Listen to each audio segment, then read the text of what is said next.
ஆனந்தபுரம் கிராமத்தில் இந்திய திருநாட்டின் 77வது குடியரசு தின விழாவினை முன்னிட்டு ஸ்போர்ட்ஸ் கிளப் நடத்தும் முதலாம் ஆண்டு விளையாட்டுப் போட்டிகள் பள்ளி வளாகத்தில் நடைபெற்றது. புதுவை மாநிலம் வில்லியனூர் கொம்யூன் ஆனந்தபுரம் கிராமத்தில் இந்திய திருநாட்டின் 77வது குடியரசு தின விழாவினை முன்னிட்டு ஸ்போர்ட்ஸ் கிளப் நடத்தும் முதலாம் ஆண்டு விளையாட்டுப் போட்டிகள் பள்ளி வளாகத்தில் நடைபெற்றது. முன்னதாக குடியரசு தின விழாவை கொண்டாடும் வகையில் தேசிய கொடி ஏற்றப்பட்டு மாணவ மாணவிகளுக்கு இனிப்புகள் வழங்கப்பட்டது. இதில் மாணவ மாணவியர்கள் மற்றும் பொதுமக்கள் உள்ளிட்ட அனைவருக்கும் விளையாட்டுப் போட்டிகள், இசை நாற்காலி, தவளை ஓட்டம், தண்ணீர் நிரப்புதல், சிலம்பாட்டம், கபடி போட்டி, கோலப் போட்டி உள்ளிட்ட பல்வேறு போட்டிகள் நடைபெற்றது.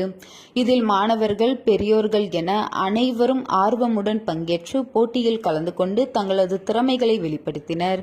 இப்போட்டியில் கலந்து கொண்டு வெற்றி பெற்றவர்களுக்கு அரசு பள்ளியின் தலைமை ஆசிரியர் லக்ஷ்மி கலந்து கொண்டு பரிசுகளை வழங்கி சிறப்புரையாற்றினார். விழா ஏற்பாடுகளை ஸ்போர்ட்ஸ் கிளப் அணியினர் செய்திருந்தனர்.